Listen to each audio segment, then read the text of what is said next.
subhanallah Kini ma sawo do afa bayi ko mo ti test speaker a carry the way ani mo ta fe so mo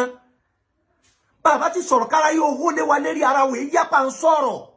àwọn ọ̀rọ̀ tá sọ tara yo mo wa comment pé ṣé yẹn ti fa nǹkan ni ṣé yẹn ti wà nǹkan lo si ni ṣé yẹn ti fa gbo ni te yo wa trend pẹ̀lú àìmọ̀ kan Kini ma ṣe wa ta isojo ọmọlúàbí wa nbe báyìí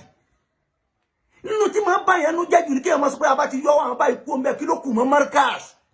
àwọn ògo àtàwọn fáàrí mẹ́ta tafa yìí ka yìí nísìn fáàrí ni àmọ́ ǹjẹ́ ṣe adúrú wàhálà Sheikh Adam for the 40 years ṣe mẹ́ta náà lọ́lọ́ wọn nàró nu wọn ká mọ̀ sọ pé kí ló kù mọ́ Markaz kí ni bẹ̀ mọ́ Markaz kí ló wà Markaz mọ́ bàbá ti yọ ọwọ́ yẹn méjì mẹ́ta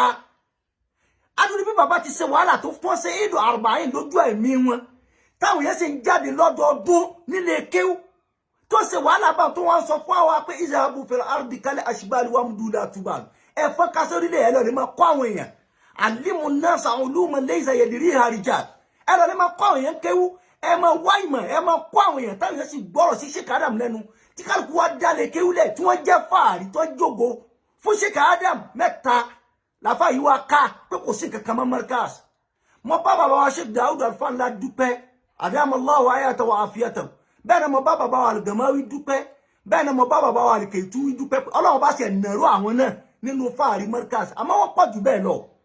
imada ko si kankan ma Markaz intikos amali Sheikh Adam Abdullahi lórí ni andi se wọn kú ni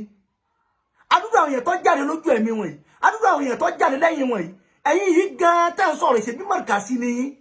ambassador kan lẹ́yìn náà jẹun ẹ̀yẹ ara ẹ̀yẹ àwọn afa tó kọ yín adudu sa tí àwọn afa kọ̀kọ́ ko se wọn Markaz pọ̀ nílùú Ìlọrin ni Nàìjíríà yìí ni Èkó ni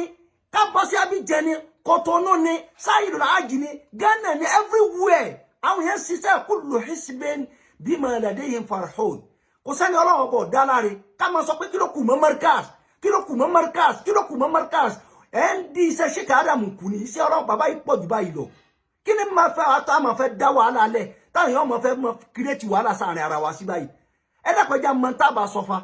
àárín wo ní bàjẹ́ fa Markaz ò ní bàjẹ́ fa Sheikh Adam tó bẹ́ẹ̀ ó jù bẹ́ẹ̀ lọ fa àwọn tẹ́ dákọ yìí àtàwọn tẹ́ dákọ Markaz jù bẹ́ẹ̀ lọ kọjá kẹ́ máa sọ pé kí ló kù mọ́ Markaz kí ló kù ńbẹ̀ mọ́ kí ló kù ńbẹ̀ mọ́